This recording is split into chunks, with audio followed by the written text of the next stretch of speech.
Page. Okay. Well, hello and welcome to the Aten Inquisition, where we're spending a little bit of time getting to know the populace of Atenveldt a little bit better. We're your hosts, Morgan and Elizabeth, the current crown during these times of plague. And so today our guest is the Honorable Lord Fergus. Fergus, would you like to tell us a little about yourself? Hello, I am the Honorable Lord Fergus de Botha. I was born in Anstiora, though I didn't know it at the time. And through various trade routes and misadventures, I ended up in the land of the Kingdom of Atenveldt, where I was kidnapped to my first event.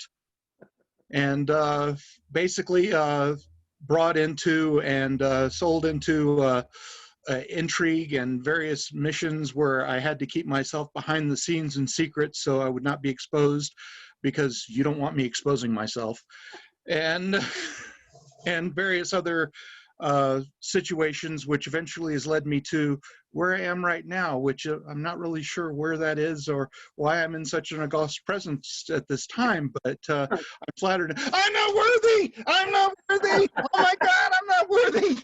Please don't kill me! Oh, sorry. You are most certainly worthy. Oh, okay, thank you.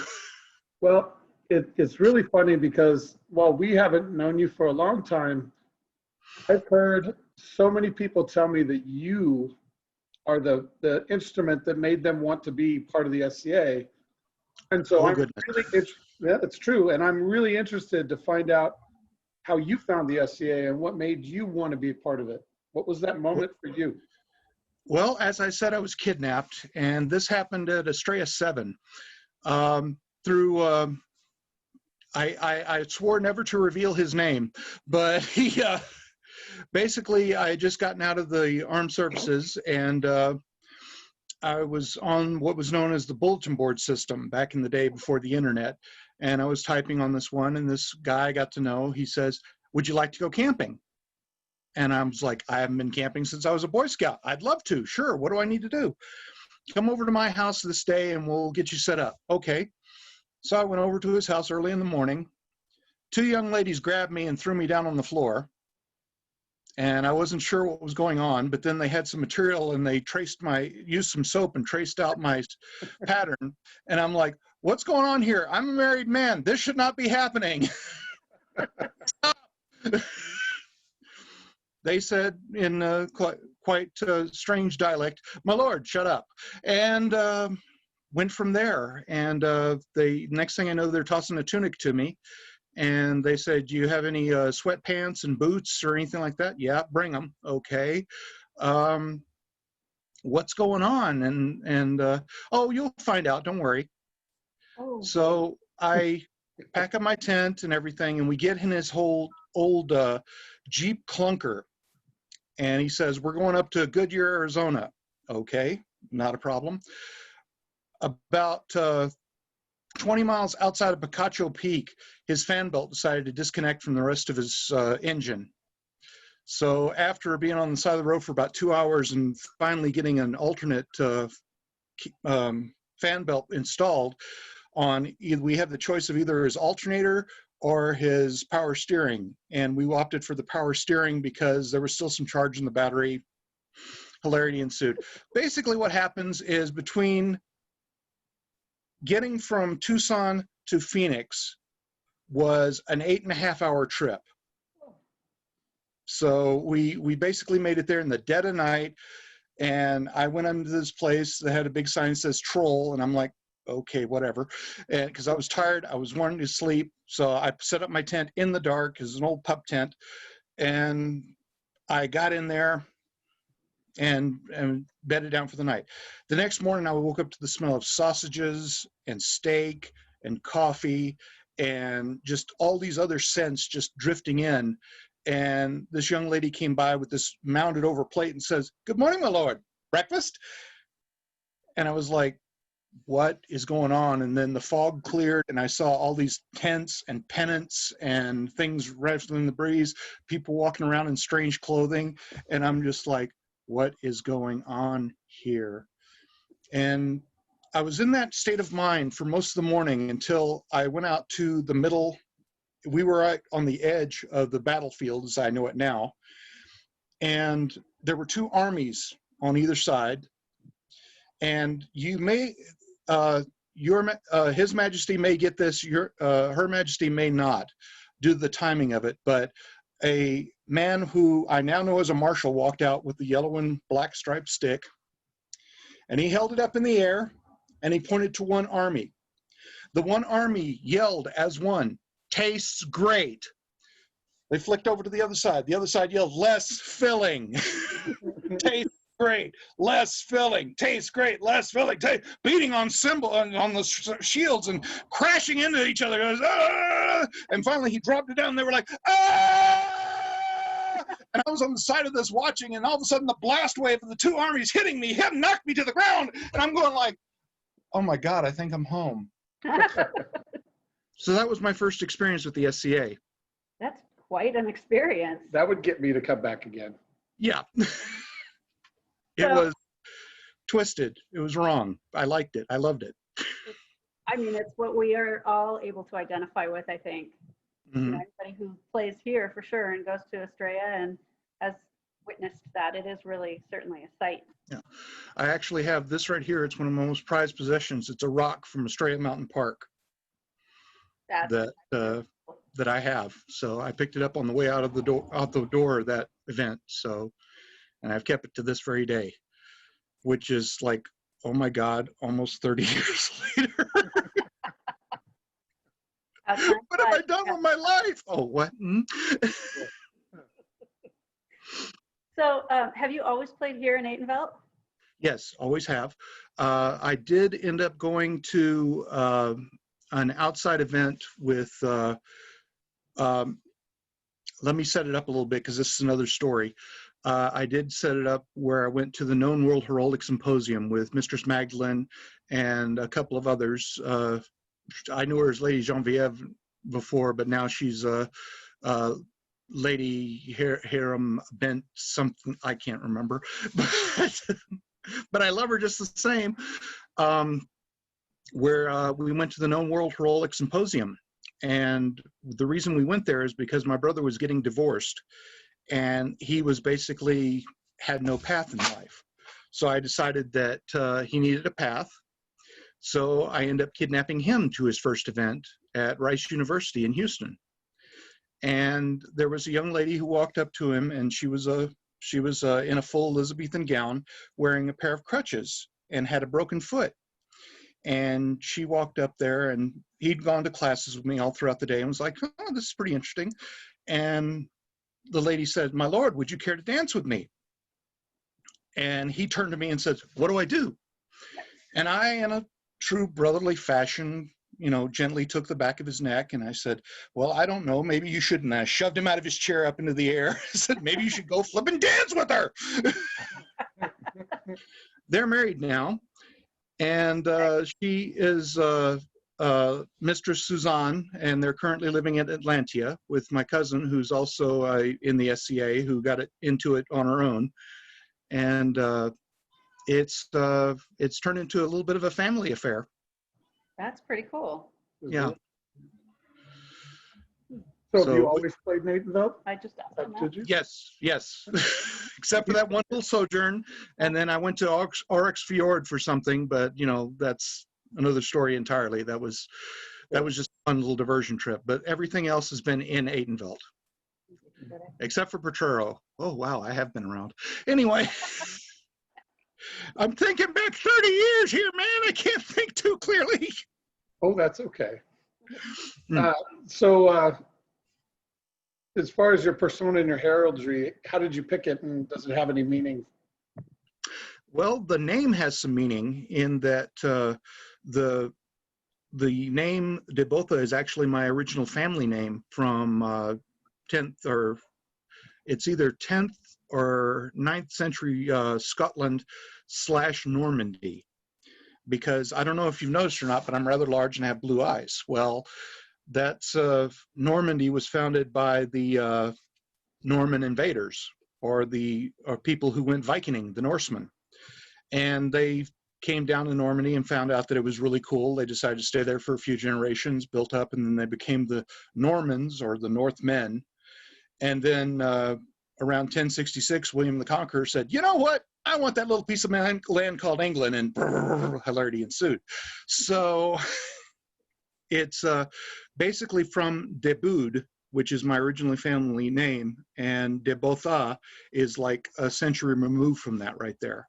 So that's where that came in. My heraldry actually was thanks to Mistress Magdalene Venturosa, who basically said, I said to her, I want something that'll pass.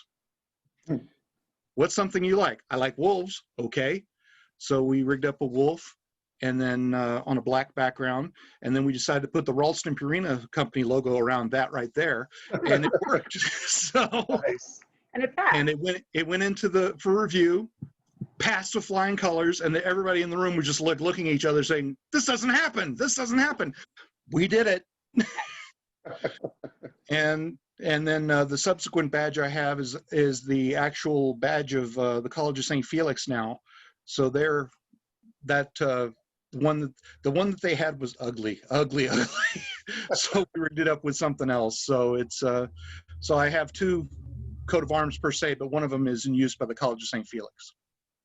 Well, and I think that's very fitting because from everything I've heard, you are instrumental with that group. Like they wouldn't exist without you. No, moving on. Ah.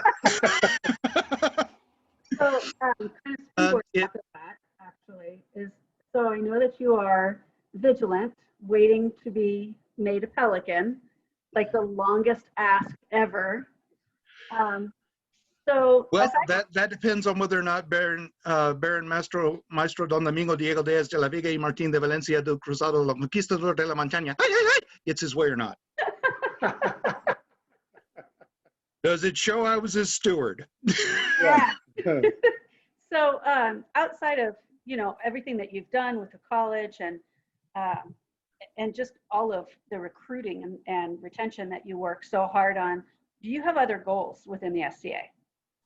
Yes, I do, as a matter of fact. Oh, excuse me. I have actually, I have a manifesto, per se. Yes, don't worry. It's nothing against the royalty, okay? All right. You guys are set. You're cool, okay? I want you in charge, okay? And you'll see why in just a moment, okay? I'm ready. Okay.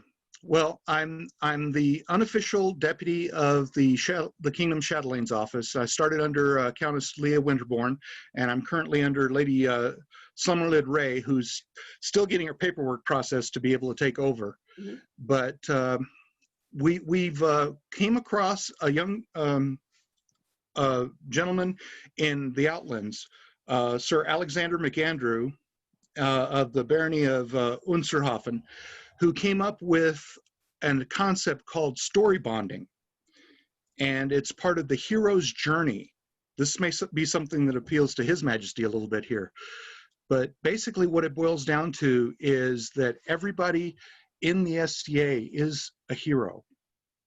And they start off as being a person or a hero who's looking for something to do, which is the second part. Then they meet a native guide along the way who challenges them and invites them on a journey. It's like they come across the knight, and the knight invites them to you want to train with us, have a good time doing that. Then they start growing and maturing, and eventually they are transformed into something else, be it a knight, a pelican, a laurel, a royal peerage, or just a lady and lord of the realm, or a lord and lady. And at that time, it starts all over again because they become the native guide and bring in the next person. So it's a never-ending cycle.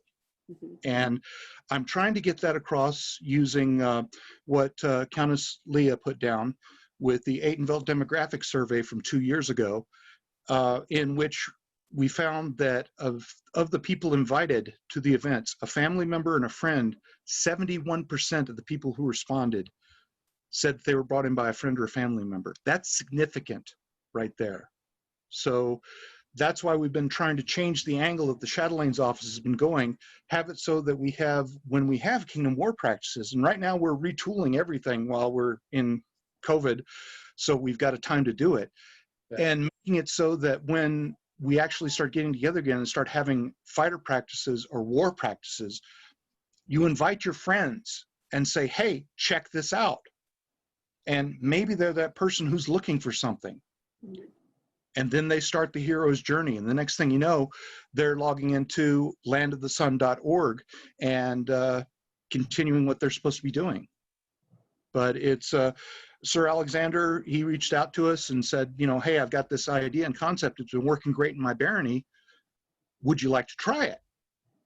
And we've been beta testing it like you wouldn't believe. And it actually has been guilty of recruiting people at the same time. So basically what we're trying to do is get this out to all the chatelaines, all the barons and baronesses, and of course, your glorious and gracious selves who shine like the sun in its splendor. And basically get it out there. And it's not just that everyone's a chatelaine. It's the fact that everybody's a hero and they're on a journey, and they will hopefully inspire someone else on their journey and go from there. That's what I feel the SCA is all about. It's not about just, you know, my first 10 years was about going out and getting drunk and partying. I've since quit drinking and feel much better about myself. And I've spent the last 20 years making up for it. And trying to basically bring it home and bring everybody else who's a geek, a weirdo, a nerd, of someone who's looking for something to come in and join us, because it's a hell of a dance, as you well know. It is. Well, and I think a lot of times what it boils down to is finding that thing that we, you know, and making people, because a lot of people are always uncomfortable about their nerd self. And it's helping them figure out that they belong here. Like we appreciate that about them. That's the part of them that we want. Which is why originally when it was Atenveldt was being founded, they had the choice of being a sci-fi newsletter or, you know, going off and doing this thing right here. At which point their next door neighbor, Linda Carter, Wonder Woman herself, walked in and says like, oh, I'm not interested in this because I got to go do my modeling career. Another story, you need to talk with Duke Arthur on that. He can tell you all sorts of stories of that. Noted. Call to the Duke. So,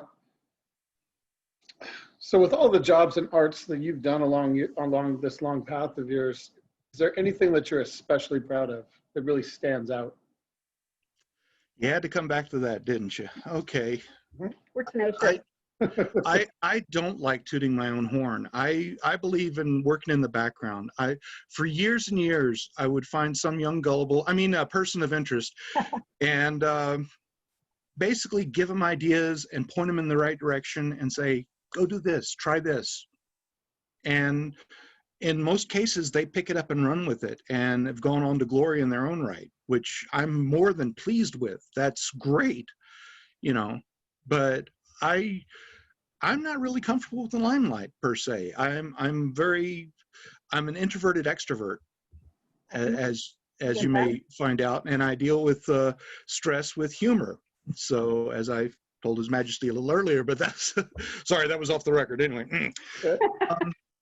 What I'm proudest of has to be the College of St. Felix, and in as much as that the college existed twice before I came along. It was back in the 70s and part of the 80s, and it was a established University of Arizona club, and which is all fine and good, but eventually what happened is they took off and grew up, graduated, and left, and didn't set up the foundation for keeping it going. Okay, and I recognize this. So what I did was I started up the group again. I was their first seneschal, and put an ad in the local paper saying, hey, are you interested in this stuff? Meet me at this room at this time and we'll talk. I had like 5 people show up, and they came in and went out, and then every semester I'd put out a missive about, you know, you want to try out this stuff right here, here's where we're meeting, and every year it started getting a little bit bigger and bigger. Then what I did was I did something a little bit different. I went to then King Matthias and Queen Sarolta. And Sarolta had served as a deputy seneschal in Barony of Triscathir way on back in the day. I love her to death. She was the best woman at my wedding to Kitty Cat, who's my heart and soul. But anyway, digress. I was going somewhere. Hold on. Yeah. So many experiences, so many memories. Get out of my head. No. So I went to them and I rigged up what's known as the Treaty of St. Felix. In that it said in fact that the royalty and the barony of Triscathir would take St. Felix in as basically adopt them and never let them pass into oblivion. And I've only had to invoke it twice. But when that happened, the officer corps of both the barony and the kingdom has stepped in. We've found people to fill officers' positions so we'd be able to maintain our growth and everything like that. And after about, 15 years, I stepped back and became an advisor emeritus and basically just let them run it, because by that time they had their own steam built up and they were building it on their own. And it basically, what people don't realize is a college group is transient. You've got people that come in, you've got people that go out due to graduation or life or whatever, but you've always got to constantly be bringing in someone new. At the smallest, we've been 3 people. At the largest, we've been 37. Okay? For a college, that ain't bad. Yeah. But it's because I rigged up this treaty that allows for, basically for them to send up a flare and say, help, we need help. And get that help they need and get the guidance they need too. Because from the treaty, I'm able to get the officer corps to come in and do guest lecturing and guest teaching on fighting, on different skills, arts and crafts and everything like that, so that the knowledge gets spread. I act as kind of like you've heard of 6 degrees of separation or the 6 degrees of Kevin Bacon, right? Sure. Well, my theory is that there's a 7th person in every line of the 6 people. You've got this person on the end. They're a node. They're connected with another 6 branches and are able to hop over into different areas and connect different people into different things they need to know. And the reason they're called a node is because they know everybody. Gotcha. Anyway. You did. You did. I'm loaded with dad jokes. I can't help it. Anyway, no children of my own, and I kind of like it that way. But that's what it is I help with the networking. And I'll just talk your ear off if you let me. You know how that is. That's the point. So is there something that you love to do in the SCA that's outside of your normal service path? Sit and watch people. I know it sounds creepy, but it's true. If something needs to be done, you do it. My dad was always a firm believer in helping people. In fact, his main motto to me, and I want to get it in Latin inscribed on my arms and everything, says, when someone needs help, you help. It's what you do. Point blank, straight up, boom, that was it. He would have been a Pelican, I'm more than certain, if he had actually gone outside of other groups. But that's another story entirely. I did get him to dress in a kilt at my wedding. That was a moment. But at Estrella, that was even better. But it's, I like helping people because it's the way I was raised. And I just like sitting back, watching people and talking with them and hear their ideas. And if I have something that would like help or hinder their idea, I add to it and everything. But most of the time, a great idea comes from an individual, and all they need is somebody to listen to it, to sound it out. Yeah. And if it's good enough and stands on its own, hey, great, go for it. Then I can say, okay, you need to talk to this person here and this person here and fly with it. Go forth. And if there's anything I can do to help, let me know. And that's basically what I do is I know people. And there's so many people that have fantastic ideas, but they don't believe in themselves enough And that's just it. That's why if they see a large mook like me who's, actually says, hey, that's a good idea, I believe in you, go for it, encouragement. That's all you need. It's part of being decent to one another. Yeah. So is there something in particular that we do in the SCA that you haven't gotten to yet because you've been too busy? Oh, I've done arts, I've done casting, I've done crochet, I've done fighting, both rapier and hard suit. I've done that. We won't get into the hard suit because that was a oh, I owe Sir Justin so much. Anyway, but it's I've always believed in being a jack of all trades. I've done tablet weaving, I've done kumihimo, I've done fiber arts, I've done sewing. I like to know a little bit about everything. I've got my strengths, I've definitely got my weaknesses, but at least I know what my limits are as far as anything goes. So I'm able to, figure out where I belong. I'm hoping to pick up the rapier blade again after all this is over with and try doing that some more, get myself in shape now that I've got a new knee to work with. And I'd like to get back into archery because right before everything went south, my wife gifted me with a beautiful crossbow, which was created by Paul. And it was like his 9th that he did, and he sold her his 10th, which for kitty cat is actually quite good because it was number 10 or kit 10. So she loved that, right? Hey, I love puns. I can't help it. Okay. My squire is going to love this interview. Okay. A huge fan of puns. She is. But it's but she got into shooting with crossbow and said, you're gonna love this. I'm like, yes, ma'am, because I'm smart. And yes, SMRT. And so we've got crossbows, we're getting bolts, and I'm about this close to going out into the backyard, but my neighbor's like, please don't do that. So yeah, so I have, because I'm honest with my neighbors, but for the most part. And yeah, I believe in dipping my toe in the water a little bit for anything and everything, and at least try it before I say, no, that's not for me. Fair. So if I was to go to an event and ask around, not you, but ask others, what would they tell me that you're known for? Troublemaking. Okay.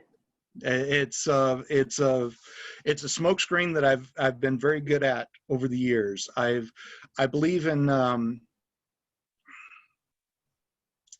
a firm believer in Oz, in that I like being the man behind the curtain. Mm-hmm. And I'm not just saying that to toot my own horn. It's just that, I like everybody to think I'm a goof. I want everybody to think that I'm basically just there to party down and everything like that, where I'm actually there to be part of something bigger than all of us. I want it to be fun. And if I get over there and throw out a few puns, a few corny jokes, make some noises in court, like somebody gets called up into court and I go, ah! or something like that, or start the Imperial Death March chant or something like that, and basically play the fool. I'm not saying I'm good at it, but I get a few chuckles here and there, which is fine. Yeah. So it's I was also the creator of an event in Turskathir, which has since gone away, and we called it the Smitty. It was the sexiest man in Turskathir. Now you've seen all these different beauty contests where the ladies are put up there and marched around and everything like that. Well, I figured, why not put the men up there like a piece of meat and march them around too? Fair's fair, after all.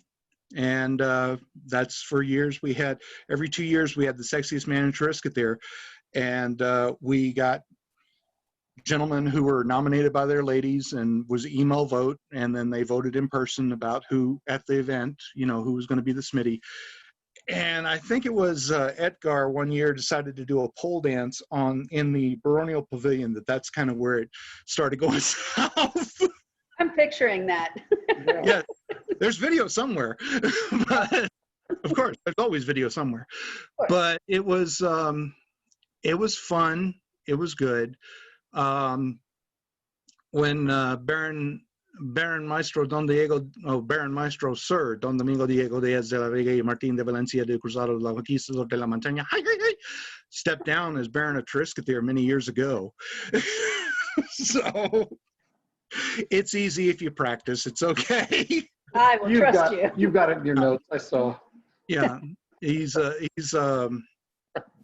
I actually, because he and his then Lady Baroness died on the throne, I became a chirurgeon just for the fact that I could pronounce them dead.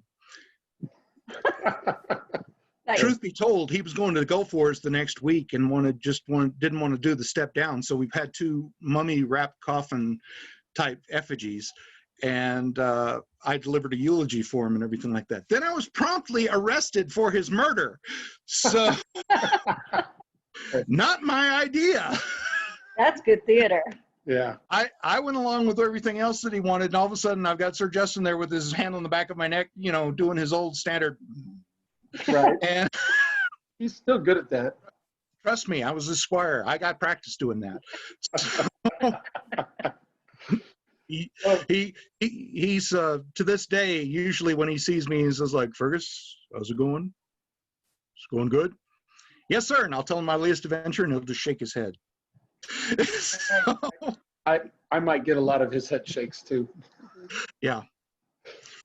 But So, it's good. You give him a cigar, rig up all sorts of different things. His 24th anniversary as a knight sticks out in my mind, because everybody does something for the 25th. We decided to do something for the 24th. And yes, there is video out there. I know because I've got it.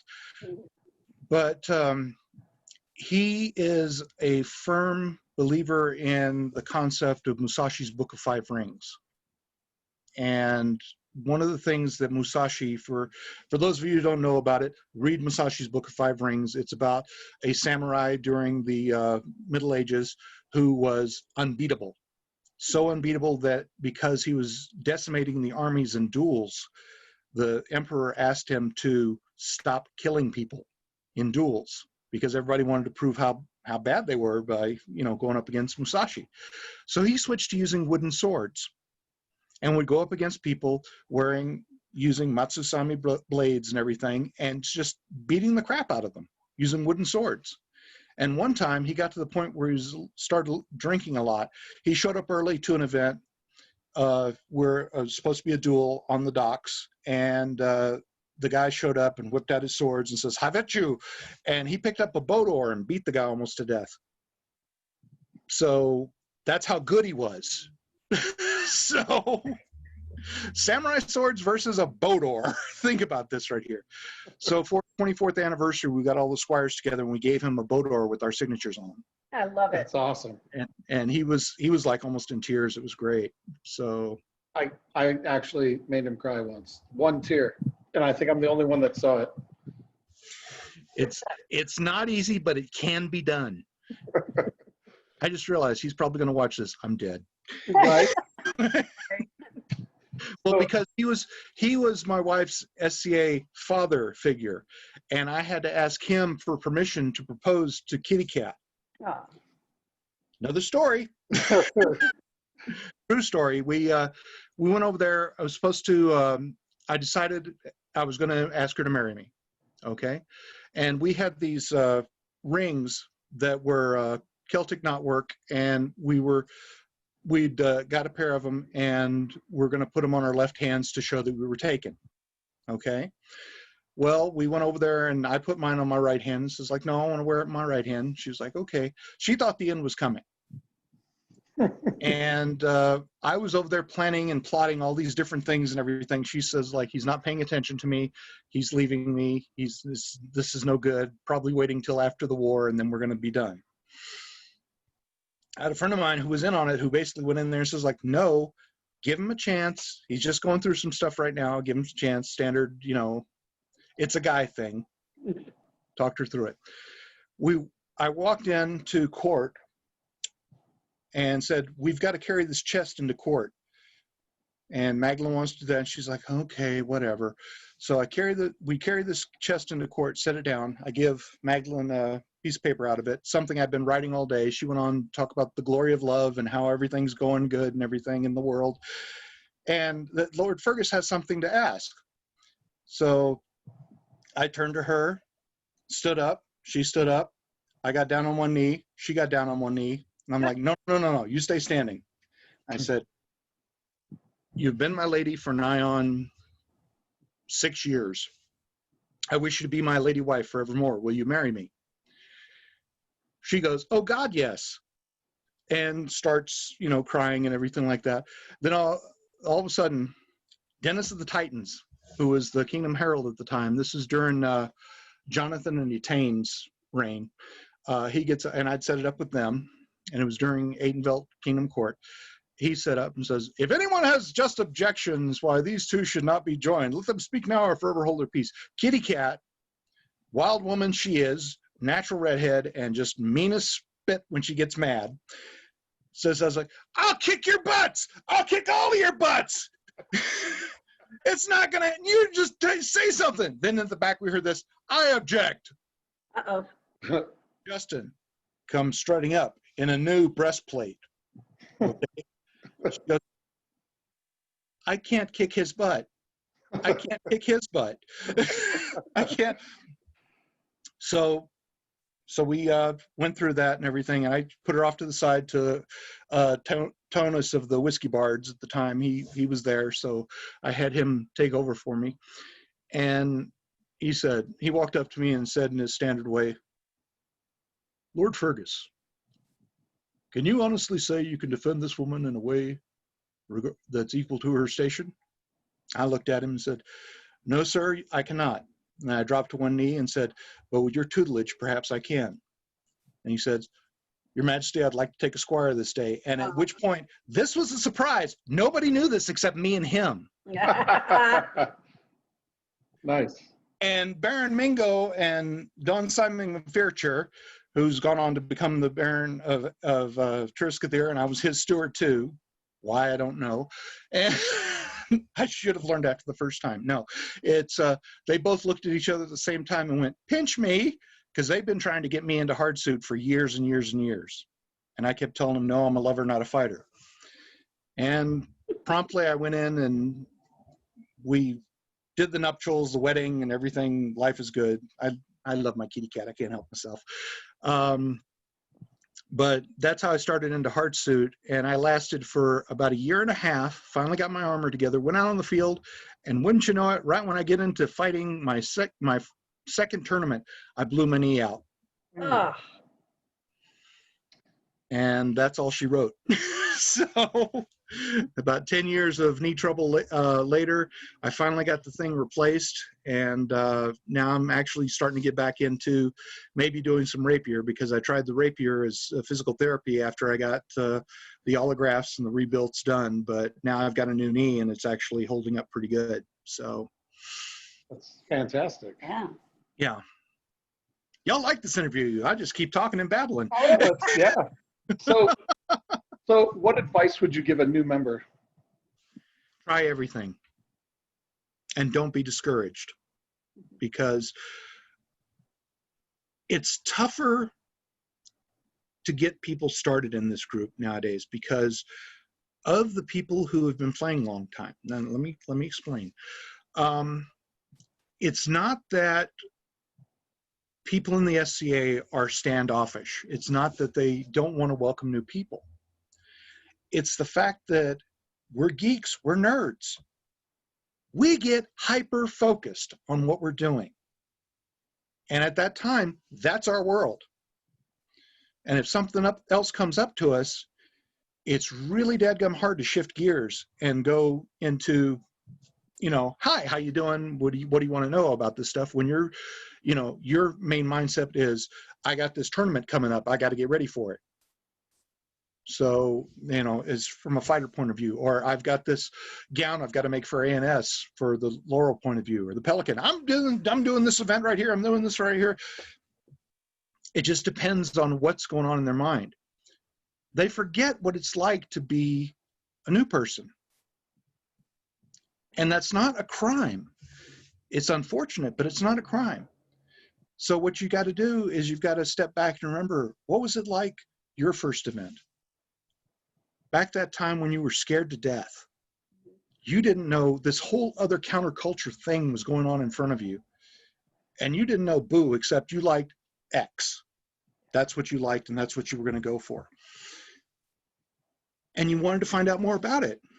And thankfully, you found a native guide who was able to help you on your hero's journey. See, I tied that back in. See what you did there. But that's basically it. Is just that people need to be more aware, because people come by and are interested.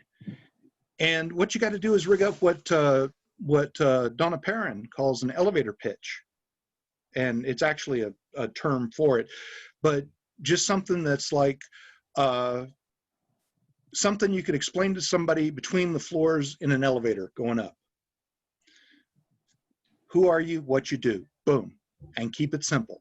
Don't delude them with all the facts and knowledge and figures and everything like that. We've got over 16 people in this event, and they're going to be doing the fighting. No, they don't need to know that.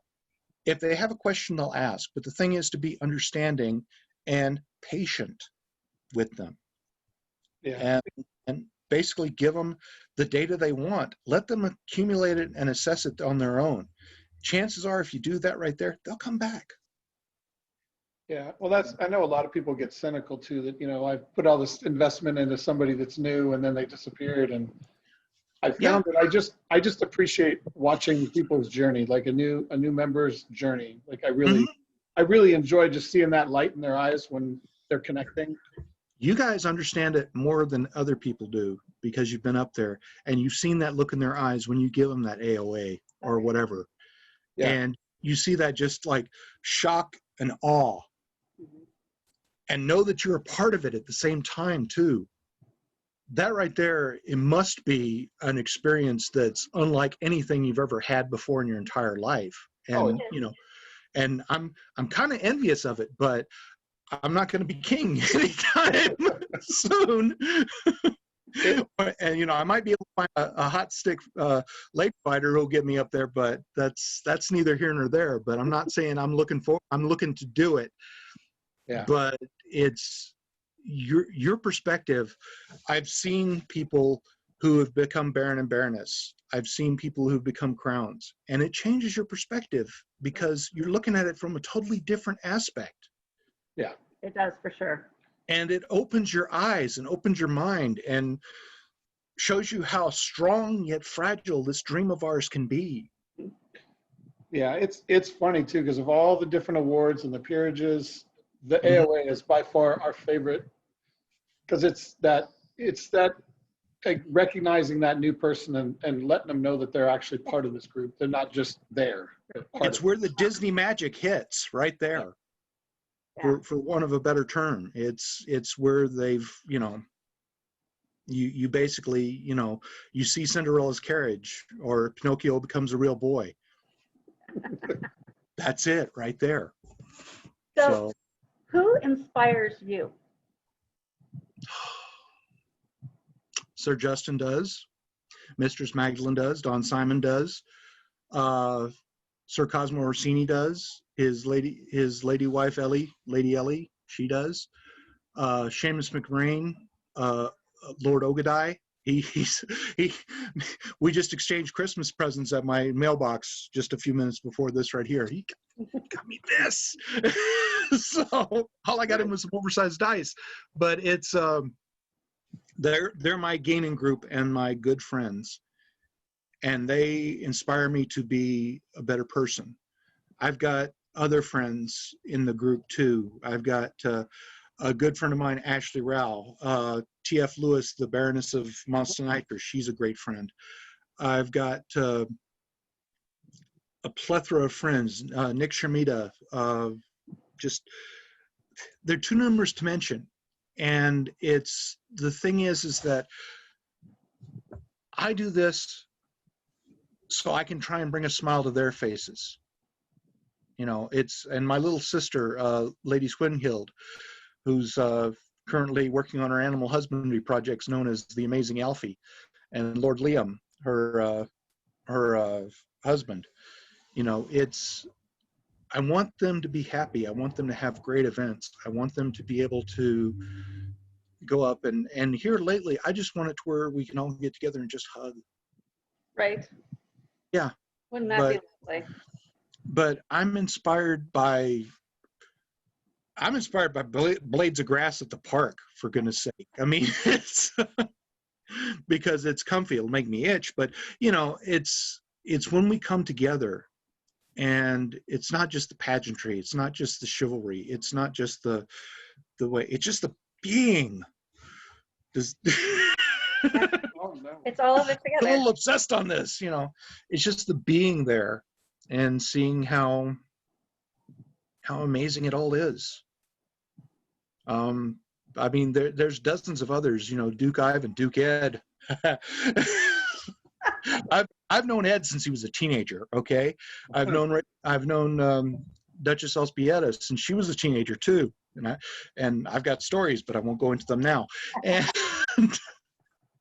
it's really all the people. Sam Sigrid, Baroness Sigrid, who's probably one of the best St. Felix success stories you've seen. Mistress Chani of the West, just all the ones that have continued on. Donna Perrin, you know, just of the St. Felix crew, just to name a few of the names that have come out of there. Some formidable people have come out of there. And it's all inspiring to me. I can't just pick one. It doesn't work that way. No, that's fair. You know. So I know this year's been rough on everybody, but what have you been doing to stay busy during this COVID? Well, there's this thing called the hero's journey, and I was retooling the Chatelaines office, and You're gonna have to type that up and share it with the world. Yeah. we've actually working on that right now. Lady Summerled Ray is working on that right now, and it helps that she does data crunching in her real life job. So we're actually we're finding that the data that we're collecting and trying it out using the hero's journey model, where it actually beta tests itself while it's ongoing. It's hard to explain, but it really does, you know, literally when it comes back into itself and you become the native guide to someone else's hero's journey, and it continues your own. It just adds to it. And and we're trying to get that out, and basically it's going to be, you've heard of SCA 101, right? Yeah. That's the class he gives the new people and everything. Well, I'm from an academic background. I work at the University of Arizona, which is how I was able to get the College of St. Felix up off the ground, because I was there. They said, hey, you can do this. I can? Okay, do it. But I've always wondered what it would be like to have different levels of the SCA. And the pandemic, the one thing that's come out of that is we've actually been having people develop classes on top of classes on top of classes that'll do it. In SCA Runway, the group that I help manage, where it's about clothing and presentation and barding and tacking and stuff like all the stuff that's we call it the runway, so that people can go out there and see people showing off, this is what I made, this is what I do. And they can maybe get inspiration from it, or maybe even get ideas for patterns, or maybe even get set up for a class for it. But then you've got, what you've got coming out of this is you've got the SCA 101 class, then you've got SCA 102, 103, 104, 200 level about being a lord or lady, you know, all the different things like volunteering, hosting an event, going on, adding to it, 300 level, lordship, you know, and just going on up to you get the 400 and 500 level where you hit a peerage. You're in graduate school now, and you start teaching some of these classes to the people down below. It's the hero's journey all over again. I see what you did there. Yeah, it literally comes back to it. And because of that right there, now we just have to get all these videos and figure out a way to pigeonhole them and say, this is, you know, try this, then this, then this, then this, or try your own path. When you were in college, did you plan your own courses or did you follow a set path?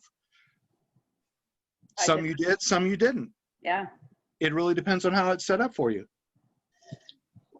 First drink, I needed that. Okay, now I can talk for another hour and a half. So tell me one thing that you think we've lost over the years that you'd like to see come back. Now we're getting into the harder questions. The ridiculousness. Yeah. The ability to make fun of yourself. Yeah. Because too many people have, you know, they may be Bob the mechanic in their own life, but out in the field, they're Sir High Up and Muckety Yuck, and, you know, or Mistress, you know, my poop don't stink, you know. Yeah, you know what I'm talking about. So, I actually try really hard to balance. Yeah. Being up here because I've got the hat on, but also remembering to be ridiculous. Exactly. And that's right there is people need to learn to laugh at themselves. They need to loosen up, lighten up. Yeah. You know, they're not infallible. They're not imperfect. Everybody's poop stinks. Deal with it. Okay. Everybody poops. Hey, if you don't, you figure out a way not to do it. Tell me. We'll make millions. Sorry. But we're losing the ability to laugh at ourselves, and it's something we need to bring back.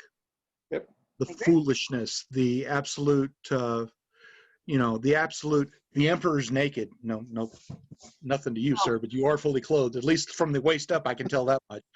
You know, it's funny that you said that, because when I won my first crown and people would ask what the theme of our coronation was going to be, I always said the emperor's too close.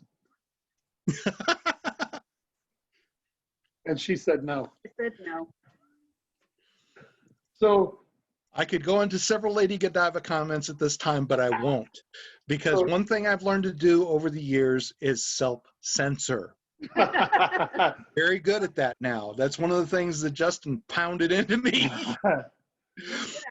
Fergus, sometimes you need to keep your mouth shut. So you've been around for a really long time. So Yes. What is your favorite Atenveldt tradition?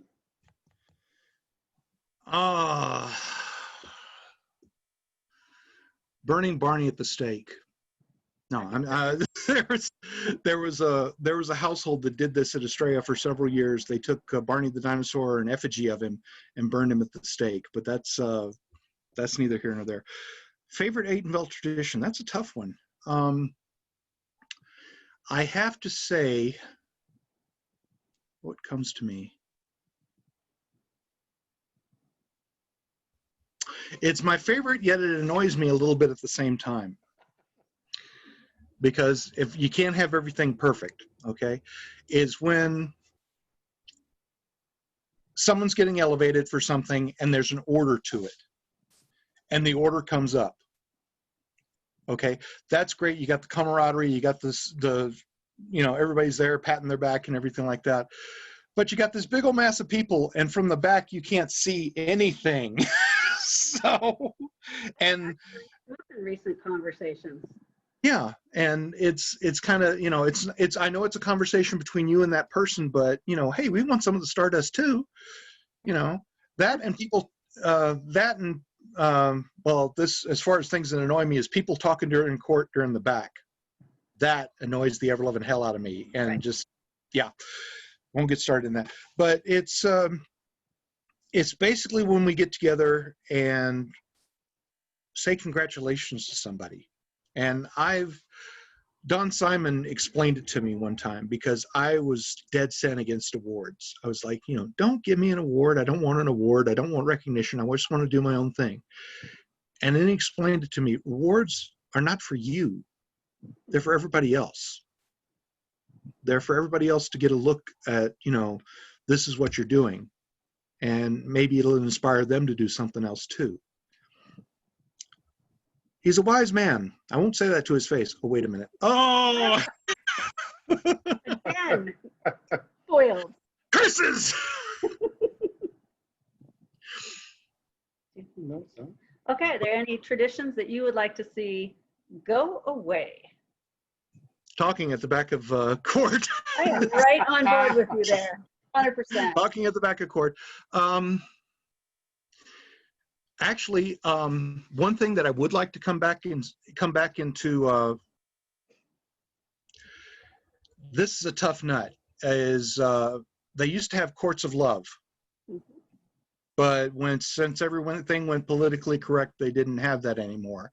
But I think that could still be done on a limited basis where, you guys or somebody else could call somebody and say, look, you need to do better, or something like that. But that's neither here nor there. I might be just talking out my rear on that one. I feel like that's something I want to talk to you about in a different venue. Yeah, basically, yes. So, because I know I'm not perfect. I'll be the first to admit that. You're perfect. But as far as traditions that I'd like to see go away, I can't really think of any. This kingdom has been through a lot. I've studied the history. They've been through, the different baronies have been through a lot to be able to stay on.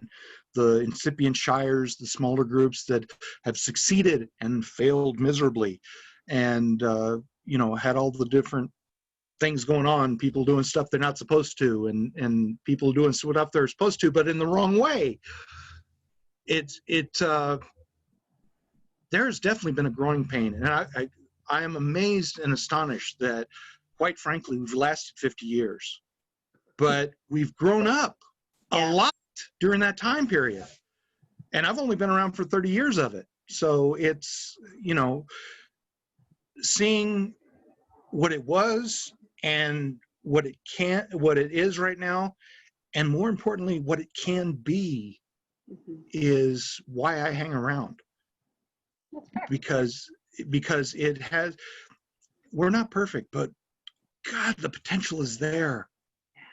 The potential is so there. It just needs the little push, or maybe the right crown who's in extending circumstances will be able to help in the right direction. Just saying off the top of my head. Just saying off the top of my head. So what's your favorite event? Favorite event? Toss up between Dragon's Horde and God Awful Grail. And of course, Estrella. Estrella is my go-to event. I personally have the opinion that you should volunteer time when you're part of an event. Okay, if it's helping people unload their vehicles, if it's helping with the actual setup and running of the event, or something like that, you got to help. And Estrella, that's one of the things I instilled in St. Felix, was that if they wanted the dean's excuses to be able to go to war, which is their annual conference, they get dean's excuses for that right there, if they've got the grades for it. They would not get dean's excuses from me unless they showed me they put in at least 4 hours of volunteer work. I love it. And the thing is that when they went out and did the volunteer work, they found out how much fun it was. Right. Oh, yeah. And they kept doing it and would get more and more and more volunteer hours, which would add to the coffers of St. Felix. Win-win. So it's, I go out, I do my volunteer time at Gate or Troll or whatever else, Roving Patrol, whatever they need at Estrella. But after that, after I've done my civic duty, I'm on vacation. And I get to hang at the tea house with Jana and Christoph and the rest of them, and just sit around and let people come in and go out and have conversations with people as they come in and go out, play games, and basically just chill and relax a little bit and just be old man Fergus, who's just sitting there for, you know, enjoying himself, listening to the kids play. Fair enough. So what would make the perfect event for you?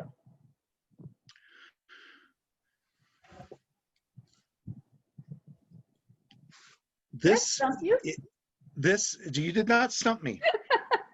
You did not stump me, because I've been planning this thing for about 12 years now. Oh boy. So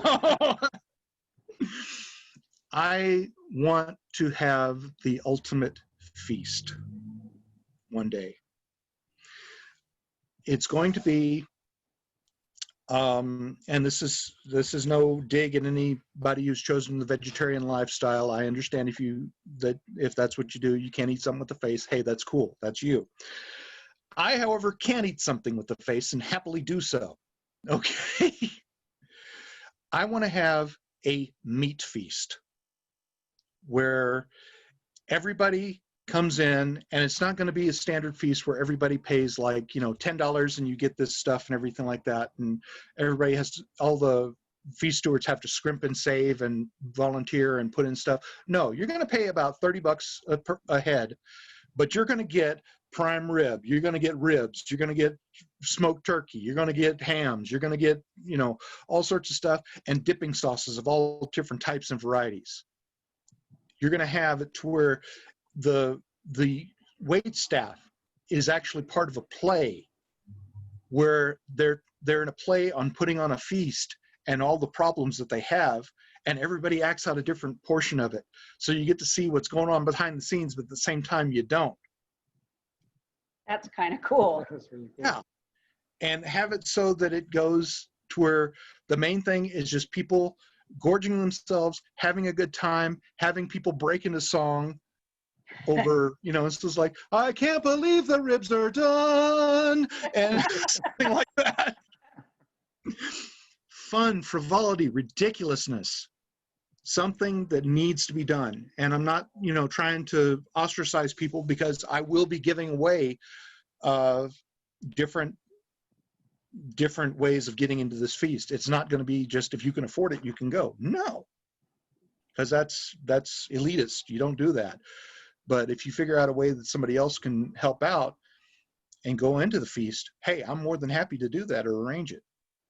But it's, and I can just tell, because I've mentioned this to Mistress Magdalene before she stepped up as ANS officer for Kingdom. And she was just like, ooh. And now I can see just the wheels starting to turn in her head. I know that look. I love you, Magdalene. Well, I think that's one of the things that people forget, is because we get too used to tradition, and like, this event is always this and this one's always that. It's new events. Like, I have more fun when I go to something that's completely different than I did. There's actually, you can recycle old events in ways that are new and improved. Have you ever heard of this play Pygmalion? No. Okay, it's an SCA play that's based on Pygmalion, where a lady makes a bet, Laurel makes a bet with other Laurels that she can get somebody from newbie to Laurel in like a year and a half. Yes. And all the hilarity ensues that goes with it and everything. It's an actual play. But the way it's done, it understands the zeitgeist of the SCA. And it's got several dozen in-jokes that will crack you up beyond comprehension. But it is a really, really good play that I've been wanting to put on for years. That something like that. It's different. It'll make a lot of people go, oh, but good entertainment, that's what it's supposed to do. It's supposed to make you think. Yeah. Which, you know, common sense isn't very common, but you know. Not the truth. Yeah. So that was given to me by a guy named Tony Sewer, who I was in the Army with. So his grandmama used to say that to him. But if something doesn't make you think, how in the world are you going to learn from it? Fair. Yeah. So, do you have a favorite Out of Kingdom event? I would have to say Portrero War, because that's besides the No More Heraldic Symposium, blah, blah, blah, blah, blah, blah. That's the only one I've been to.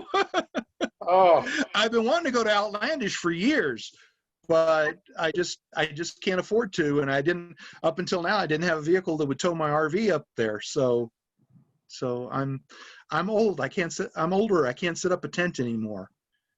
I've got replacement parts coming in and working. So I'm like trying the best of what I got.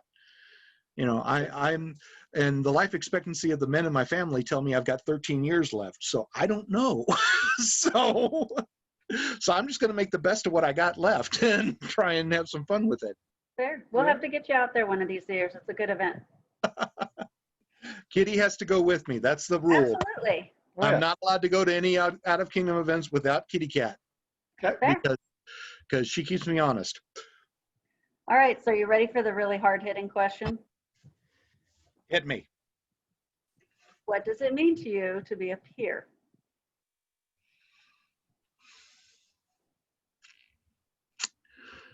Means that for some reason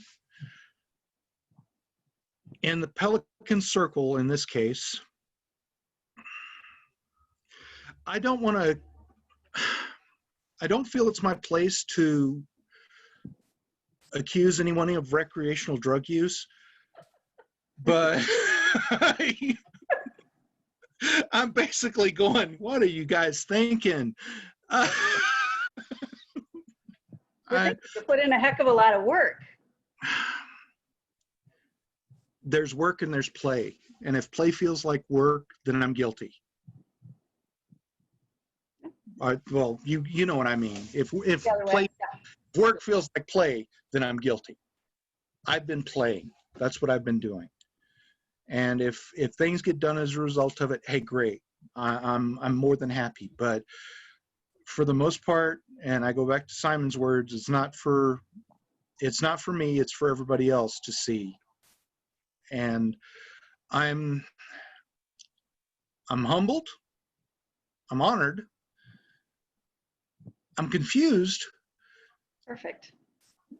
And that's about it. I'm pretty sure you'd get the same thing out of any other person who's been offered peerage, because you're gobsmacked. Yeah. You know, why me? What did I do? It's kind of like when Mingo was I got accused of his murder, and I'm like, what did I do? In a different manner, because Justin was like fingering that sword at the time. So it's and Sir Brendan, he too was in there. He was doing his thing. So I know it's part of the hero's journey, and it definitely was not something I was ready for, and I still don't think I'm ready for it. I've told people before, and I might get in trouble for this right here, but I'm being honest with you. I've seen a lot of pelicans. Oh yeah. Yeah. The time in the SCA. I've seen a lot of pelicans, but I've also seen a lot of pelicans. And I don't subscribe to that church right there. So I'm going to bring, Groucho Marx said, never be a member of a club that'll have you as a member. So I'm going to bring my outlook to it, and I'm going to try and, promote people that I think have peer-like qualities, because there's a lot of them. And over the years, it's gotten a lot tougher to be a peer. Yep. A lot tougher.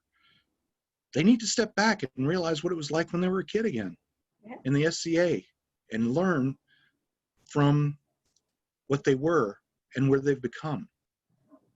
I think one of the things that we've noticed over the years is that people forget where they were the day they got offered, and they're trying to hold people to the standard of where they've gotten to, where they've grown to. Mm-hmm.